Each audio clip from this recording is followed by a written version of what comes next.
Κάνω αγώνα και στον κανόνα ας είμαι η εξαίρεση κι ας την πατήσω κι ας ξεψυχήσω στις νύχτας την προσπέραση. And you can hear me okay, right? I can hear you fine. Yeah. Okay, great.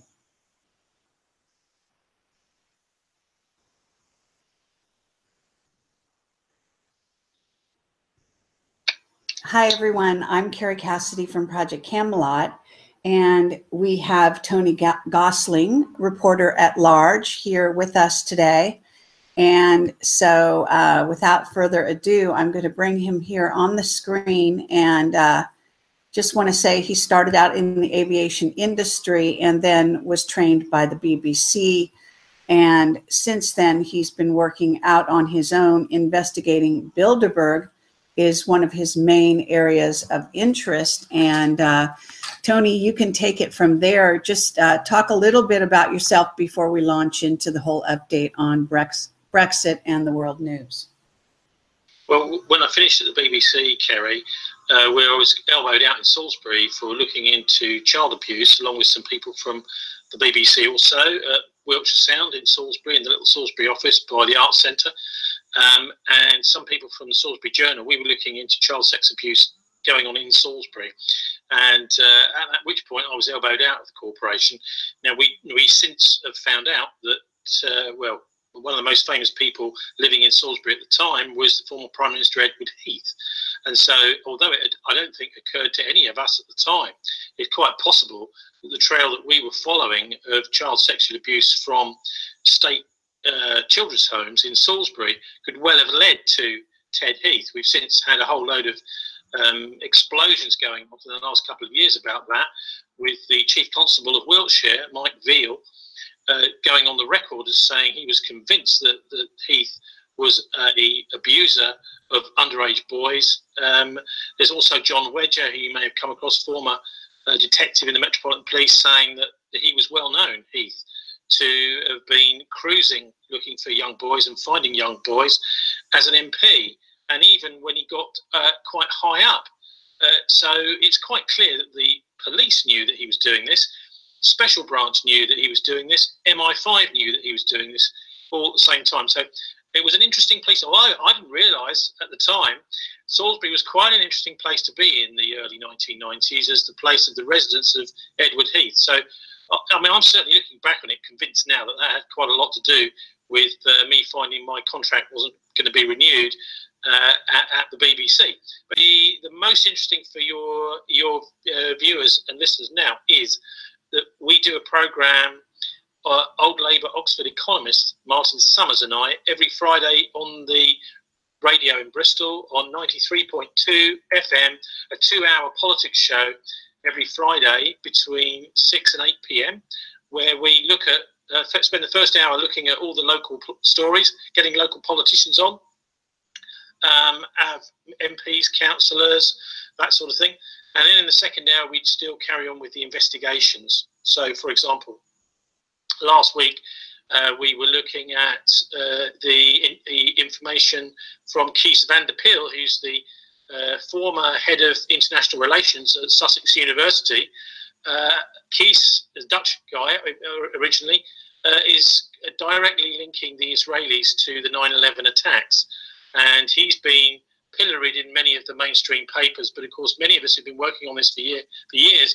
This is no surprise. The only real surprise is that we found academics are now finding the courage to speak out about it, and there's been no punitive action by Sussex University against Kees as a result of all the publicity, which was saying, isn't this terrible? So we're still doing the investigations, Kerry, which is incredible that a little show like us, very much like you're doing, can just plough on, almost turning a blind eye to the mainstream press, which is trying its best to distract us, as we've seen with all this Brexit stuff, from any of the real points. And also the French protests across France now have spread to Belgium and to the Netherlands, and we're hearing very little about what they're really about. Apparently they're all about people that don't want to pay tax. Well, it's far, far more important than that. And these people are much more sophisticated in their approach. A very good point. All right, so we are very curious about the whole Brexit situation. Apparently, there have been some new developments. Can you get into that? Well, look, just literally today, that is Monday, we were supposed to have a vote tomorrow at the House of Commons about Theresa May's bill. I predicted a month ago that she was not going to win it, and it seems that there is a sense of mass delusion going on within the government, that is to say within the civil service, about what is and what isn't possible. And of course, what this does is effectively a kind of sabotage of Brexit, really, is it drives the decision further back and closer to the 29th of March. We, of course, should have a deal by now, but Theresa May, because of her bungling, some would say, and I would say sabotage, has enabled the various so-called deal signings, that is by the House of Commons, for example, to be put off indefinitely. Look, there's only one way she's going to get a deal through the House of Commons, and that is if it's supported by the Conservative Party as a whole. And there's no way the Conservative Party as a whole is going to support the sort of half-baked thing that she has. Effectively, it's what the EU wanted, which is where Britain stays in the EU, but in all but name. In other words, we have to still keep paying money to them. We still stay under their jurisdiction of their laws, but we don't get any seat at the table which is deciding these decisions. Although these places like the Council of Europe and the European Commission, actually the French and the German run these institutions, and most of the peripheral countries have got no say whatsoever. It's just a nice, you just turn up to a meeting, as Neil Kinnock did for years and years, and you get told what to do effectively by your civil servants. And so this refusal of Theresa May to allow a vote on tomorrow, on Tuesday, is really a very clear sign that she is an agent of the EU itself, that she's not really interested in trying to get a deal through, because this deal was never going to go through a month ago. But what she has achieved is she's achieved another month of fudging the issue, and it looks to me as if the only realistic option now is something like a Canada plus option, which David Davis, the former Brexit secretary, has been putting forward, or the simple no deal, which is actually just the World Trade Organization rules. The only trouble is, of course, that May has sabotaged the preparations for that no deal. So she's going to make it as painful as possible for us to have a no deal. And of course, that doesn't mean that the planes will stop flying or anything like that. What it means is we go straight to World Trade Organization rules, which are pretty simple. I mean, it's the way many countries deal with many other countries around the world. It just means that there won't be any ease. There will be some tariffs on goods coming in and out of Britain, which is actually, I suppose, that's really what people voted for. Just as there will be some tariffs on individuals coming backwards and forwards across into Britain from the continent and from Ireland. And the whole Ireland issue has been completely fudged, because the Democratic Unionist Party are the only party that are keeping Theresa May and the Tories in power. Without them, they don't have a majority in Parliament. And what she's done with the Irish backstop and the Irish border is she's alienated all of her Irish MPs that are supporting her, the DUP. And so right from the work, that soon as she agreed that there were going to be no border in Ireland between the north and the south, what she's effectively done is she said, oh, well, actually Northern Ireland is more part of Southern Ireland than it is with Great Britain. And that means she's lost the support of the very MPs that are keeping the Tory majority going. So, right from the start, she's sabotaged this. Of course, there needs to be a proper border if we're going to have a real Brexit between the north and the south of Ireland. Otherwise, Northern Ireland is not part of Britain anymore. And I think she's always known that. But look, there's also been a fascinating battle going on between the present and the former governors of the Bank of England over all of this. It's Mark Carney, who's the present governor, and Mervyn King, who's the former governor. And Mervyn King has come out quite squarely saying that Carney's figures are nonsense, Mark Carney saying that it's going to be a financial disaster for Britain and not for the rest of Europe when we leave. And Mervyn King has come out last week saying this is utter rubbish, and that Carney is doing what a politician should do, not what a governor of the Bank of England would do. In other words, he's politicising the job of governor of Bank of England. And I looked a bit into Mervyn King's background, and he was a sort of, I suppose, quietly spoken guy. And remember, when you're in that job, if you're a person of integrity, you've got to be very impartial. Carney hasn't been impartial. All the way down the line, he's been spinning for the Remainers, in other words, saying, oh, we've got to stay in the EU, it's going to be a disaster if we don't. Mervyn King has said the opposite, the total opposite. And I looked into his background, Mervyn King, and it turns out that he's a very ordinary bloke. He didn't go to public school. He went to, his father was a railway porter back in the days when you came off the train, a porter would arrive and offer to put your bags on a little trolley and help you to the exit, to the taxi or to the car or whatever. And that was what Mervyn King's father did. And Mervyn worked his way up through the grammar school system, the state school system, up in Wolverhampton, all the way up through the financial system to become the governor of the Bank of England. So he's very much one of us. And he's also calling Theresa May's deal appeasement, just as bad as the little white piece of paper that Neville Chamberlain came back from seeing Hitler with in 1939 before the Second World War started. So he's absolutely damning of Theresa May and this present government, which is extremely telling, because Carney is the total opposite. And he, of course, was put there by Bullingdon Club boy George Osborne, gave Carney his job. And Mark Carney is one of the most devious bankers on the planet.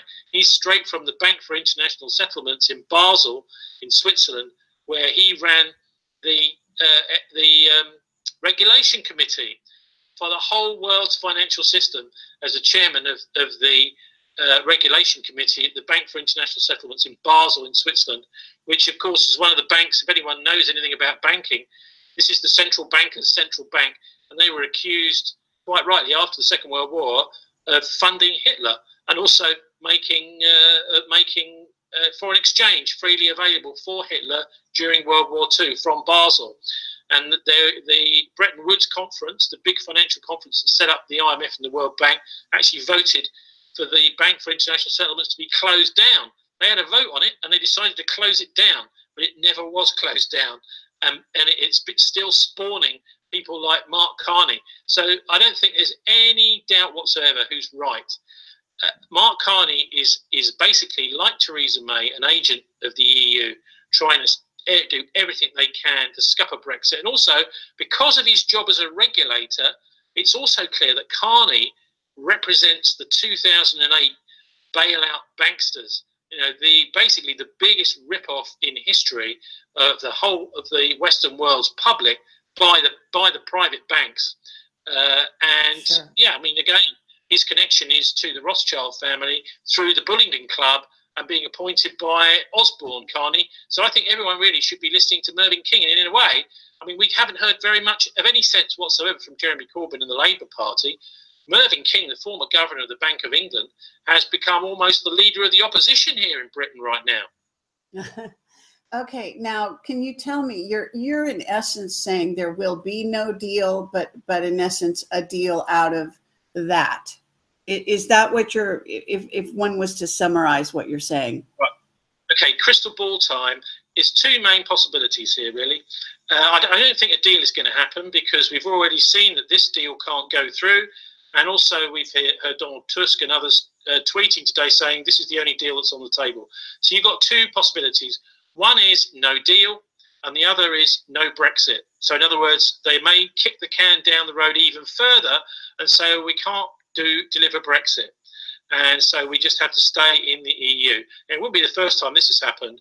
I noticed in 2005 we had something called the European Constitution that many European countries voted on, including France, by the way. And I think the Netherlands too voted no to the EU Constitution. And then, of course, it popped up the next year as something different with a different label. It's called the Lisbon Treaty. and it was slightly changed and spun in a different way in the mainstream press, and then people voted for it in some cases, but not in France. I mean, this is the cheek of the EU, is they watch referendums happen and then they ignore them. Every time, pretty much, they've ignored it. And occasionally they've allowed a second vote, but only after a long period of propaganda, as we've had over the last 2 years since the Brexit vote in June 2016. It has been wall-to-wall anti-Brexit propaganda. I mean, things like the BBC's Question Time last week, we had 1 pro-Brexit person and 4 anti-Brexit people. And this is supposed to be the balanced BBC, in the opposite direction, balancing, supposedly, to the way the people voted. So there's been a lot of spin to try and get people not to do Brexit, because this, Kerry, is a genuine political drama we're watching playing out here, and it's probably one of the most important global events for the last 50 or 60 years. Now, I would say that being British, being English, but it is the future of the Brussels project is at stake. A politically united Europe, a United States of Europe. If the British can't stop it, who can? Okay, well, that's, yeah, very interesting. I mean, some would say that the whole thing was a ploy and they never intended it to go through. And now they're just trying to kind of fast pedal to make sure it doesn't, or at least that it's so cobbled by all the problems with hashing out the deal, that this could go on for years.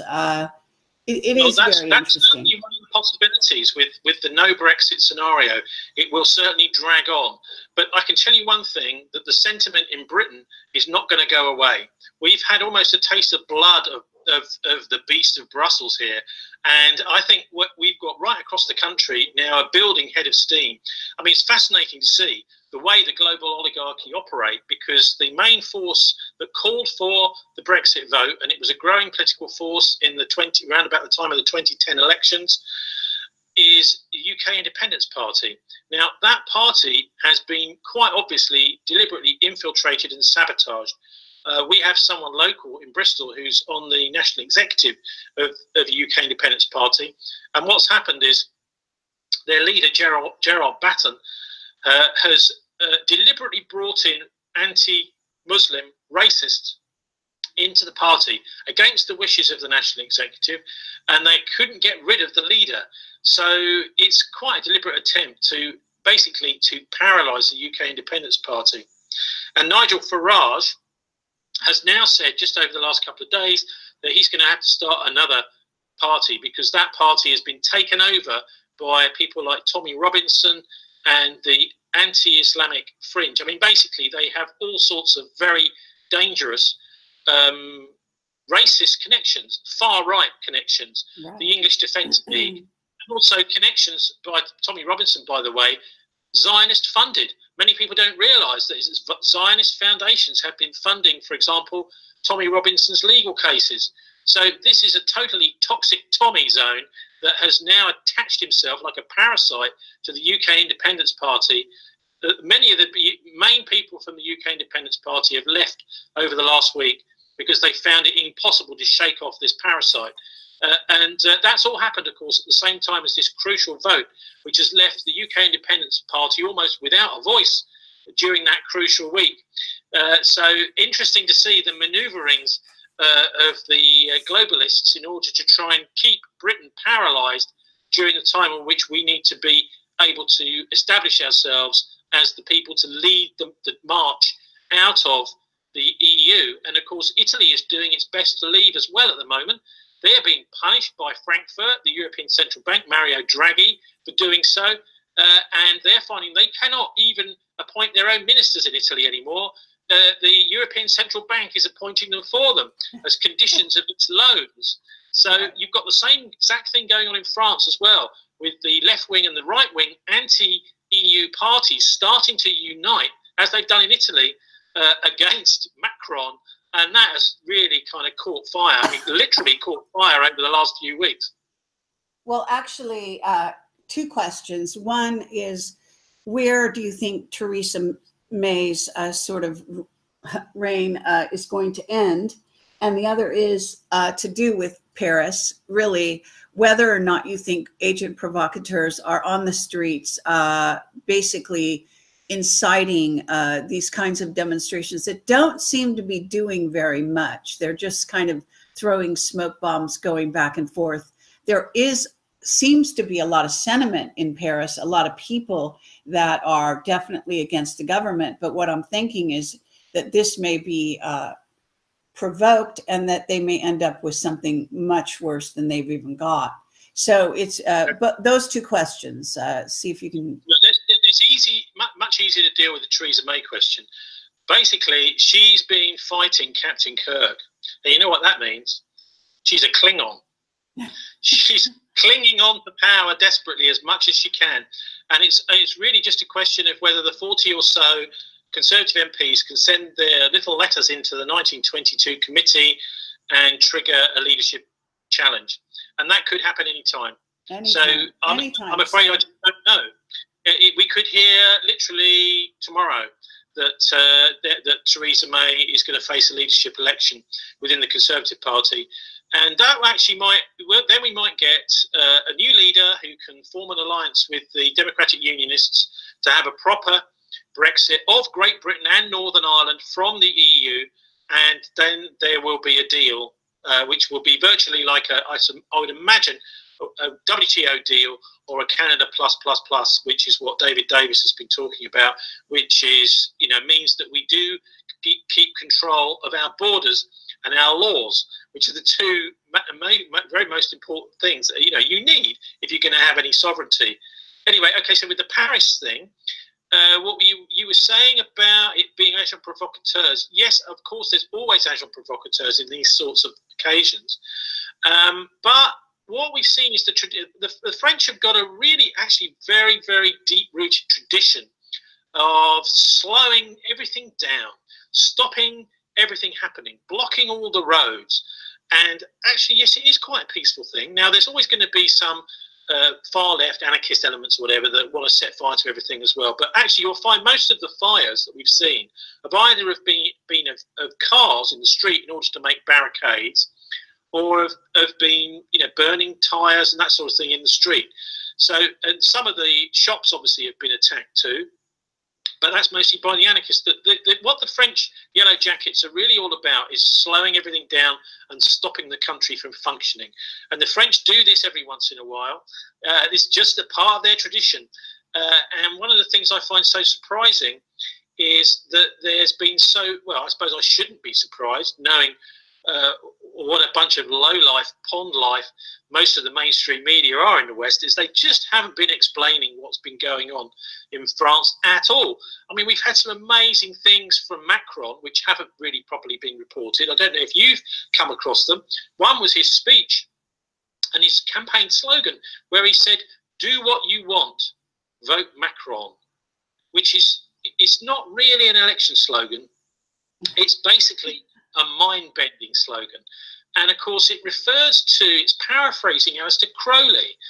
Yes, do absolutely. What you want. That's true. Yeah? That's Isn't actually, it? yes, It's yes, you're right. kind of coded The message. actual saying is do what thou wilt, but do what you will, so to speak, paraphrased in English. It's lost in the translation maybe, but it's basically saying the same thing. Right. So what's paraphrasing is Crowley.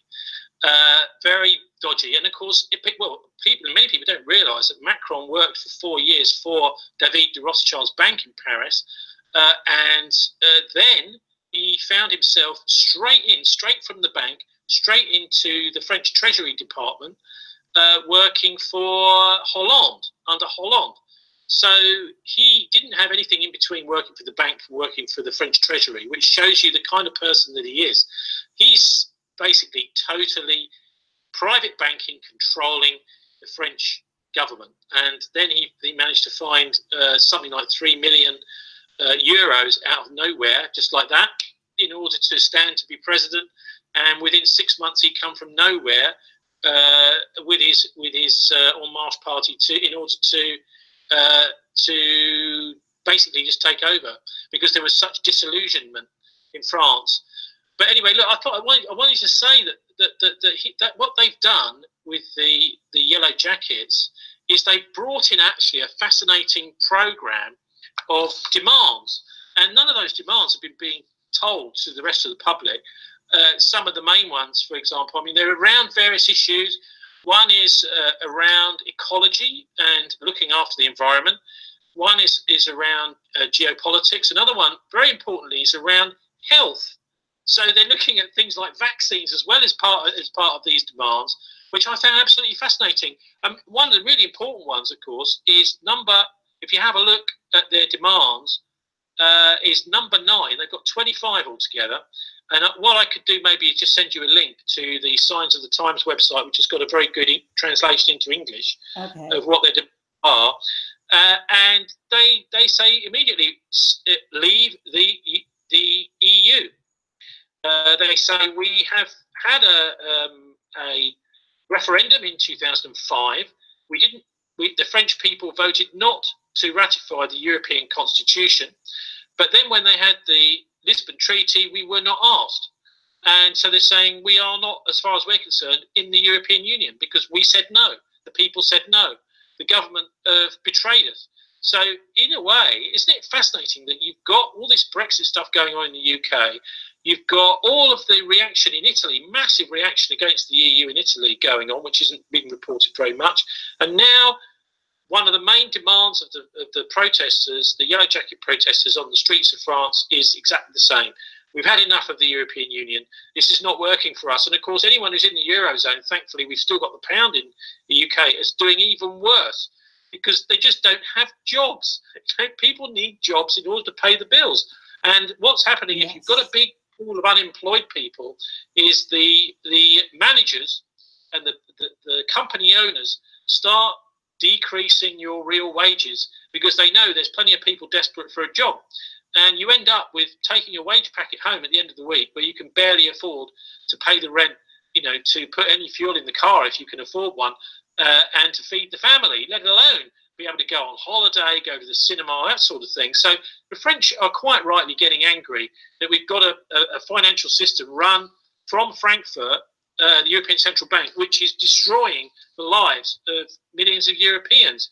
And Frankfurt is a very significant, I like history, and Frankfurt is a very significant city as the original home of the Rothschild Bank under Mayor Amschel Rothschild, who around about 1800, remember this is just before the Battle of Waterloo, all that sort of stuff, where the Rothschilds really started making some big money by conning people, thinking that various things were happening when actually the opposite was happening, and managing to scoop up loads of shares at very cheap prices as a result.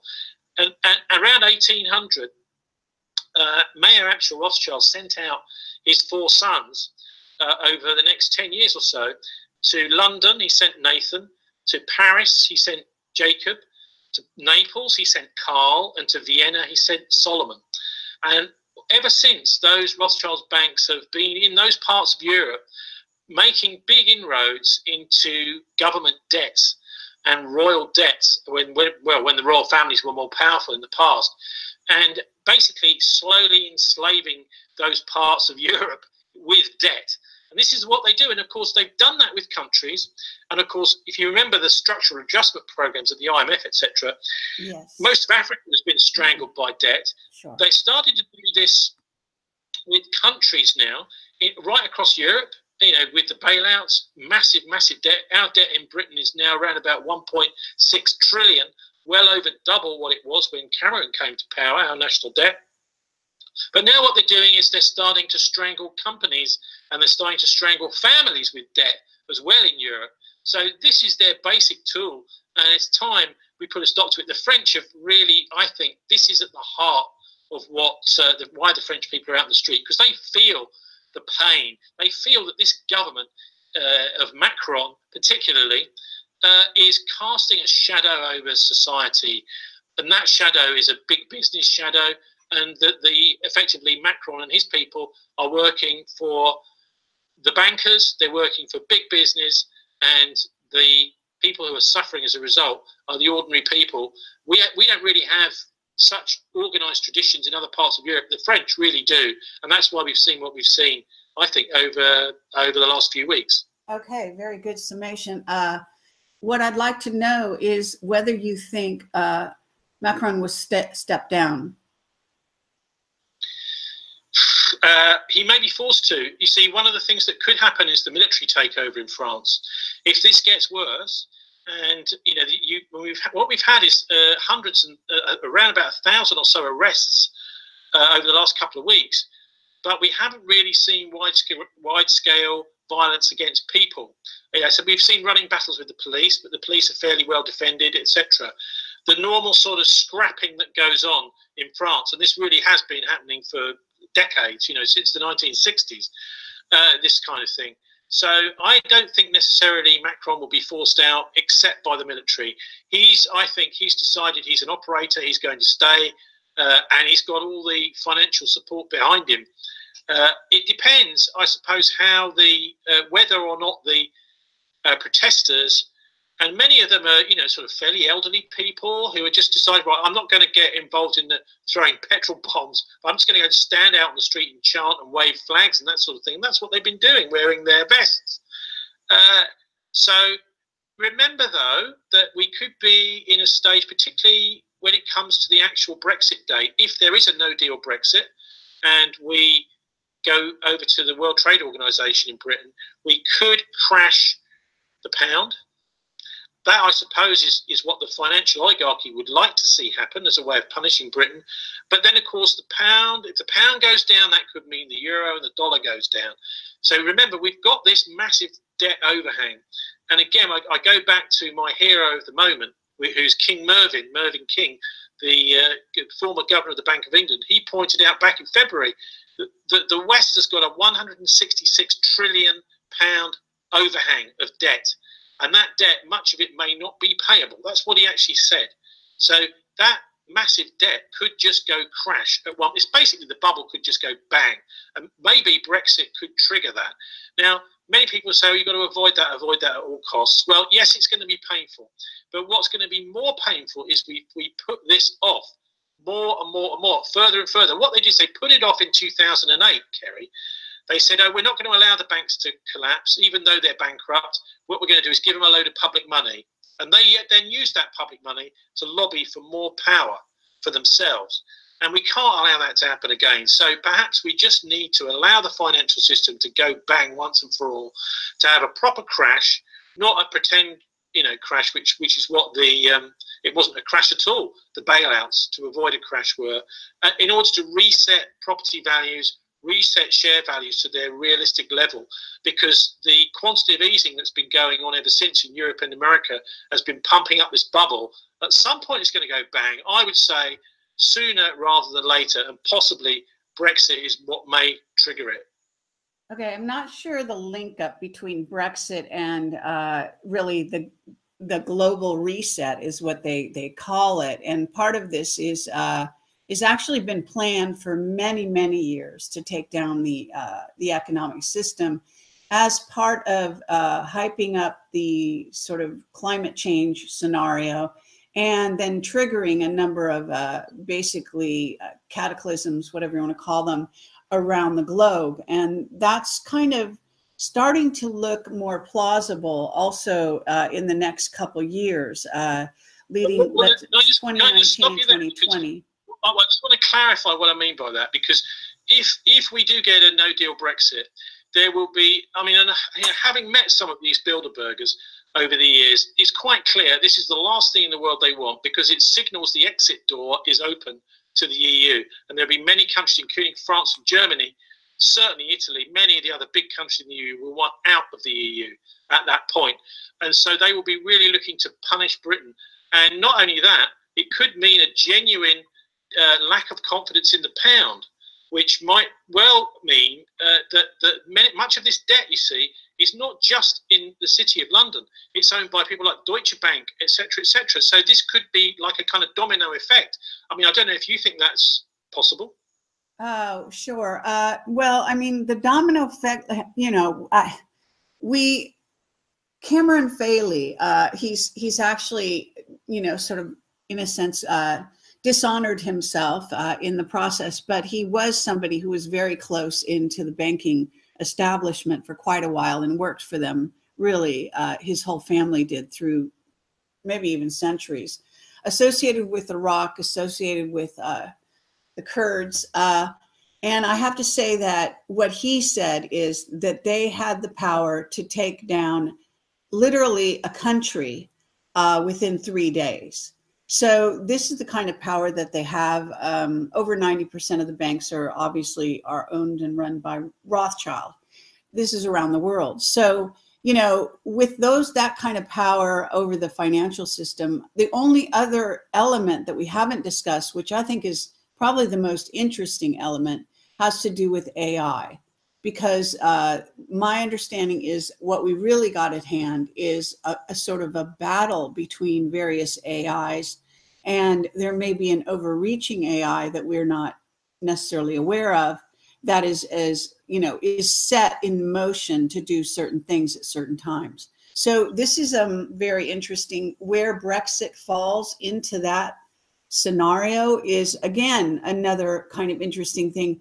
I vacillate between thinking that it's simply a dog and pony show for the people to let off steam, to let them think that they actually live in some form of democracy when they do not. And, and that their vote means anything at all. I think this whole thing is orchestrated. And so we've got the only thing that's maybe out of control is the AI. And that's a very interesting scenario. So I don't know if you look into AI at all in the banking sector. Yes, of course. The AI I don't think is going to be out of control. The AI is, I mean, this is I think the way it works. Is the idea is that we are convinced that the AI is doing things just for our own good, whereas actually it's been being manipulated. So, I mean, quite where and when this AI is going to pop its head out, who knows? But the idea that, there's even this, I mean, we were covering this on the radio recently, this church of artificial intelligence that's been set up by this ex-Google employee. He was an executive at Google, senior executive. And I think it was his surname, Lewandowski, Stephen Lewandowski, I think, something like that. Oh. But anyway, he set up this church of AI. The only trouble was that he had stolen a lot of intellectual property from Google and several other major tech companies that he'd been working for. Uber as well, I think. He was an executive for them as well. And he's now being pursued around the world for stealing all this intellectual property. And he's saying, oh, yeah, it's okay. I'm going to be the mediator of the church of this new God. I mean, I think it's kind of lost it. I mean, Well, I mean, I think it's fascinating to look at the way this is going to emerge. But I think given that humanity seems to be making such a mess of things, even though, of course, you and I know that there are specific, basically saboteurs, people like Theresa May, in the middle of things, messing everything up and making things as bad as they possibly can, that if an AI bot comes along and says, well, hey, guys, why don't we do things like this, that they will be taken seriously, that they may well be. But then that's part of the game. It's the same way that Hitler came to power, for example, by creating economic chaos in Germany and then allowing somebody who was completely fanatical and had a totally twisted view of history and was ridiculously anti-Semitic against Jews, to suddenly take over. Well, and, don't forget he was backed. By creating chaos and then appearing to try and bring order from it. Yes. Many normal Germans supported Hitler at the beginning, and they realised, crikey, we've been conned by this guy. Well, I'm not so sure it was quite like that. I mean, if you go back in history, you look at the Rothschilds, you look at the Bushes, the Schurf or whatever they call them, they basically were backing Hitler in the early days. And so was Churchill, for that matter. I think he's a dog that got out of control. And then they had to rein him back in. They did a similar thing with Saddam Hussein. They did a similar thing with Libya, because Libya was going in a good direction. Some people might even argue that Saddam Hussein's, at least he had there was more affluence during his time. They completely destroyed that. But he was getting out of control. So this is they do this, they put these people in power, and then they have to take them down. And in Hitler's case, it appears that he was fulfilling a certain role and a power shift that they wanted to see happen, and then he really did get out of control. It is fascinating. Hang on, because I would argue Hitler was always under control, and his controller was a man called Martin Bormann, and Bormann was the treasurer behind him, who was very carefully watching Hitler all the way through and watching him start to crumble after Stalingrad and after the big defeats like El Alamein in North Africa, and then seeing various of Hitler's friends spun out. So Hitler was totally isolated at the end. It was Hess sent on that silly flight, and there was also Reinhard Heydrich, who was the man Hitler wanted to succeed him, the butcher of Prague. And various people were spun out by Bormann, one by one, who I think was working very closely all the way through with Churchill's personal assistant, Churchill's personal assistant, Desmond Morton, very close to Bormann right the way through the war. They were basically looting Europe, and they ran off with the loot at the end of the war. Yes, but you have to keep in mind that all these scientists went over Project Paperclip, and they also went over to Russia, and we're also talking about Argentina and Antarctica.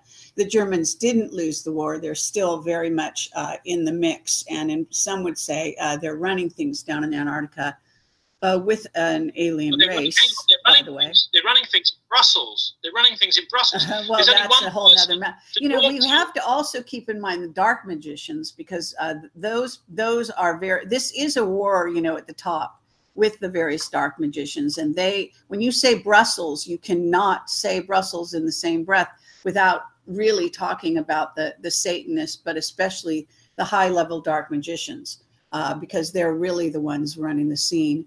And that is the war between Britain.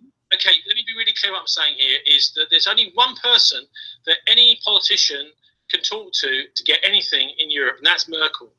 The rest of them are irrelevant. And when they say, when they talk about, oh, we're going to go and beg for another change, this, that, and we're going to have a meeting, we're going to try and get another deal, that's pointless. You make one phone call to Merkel and you find out if you've got a deal or not. That's basically the way it really works. Right.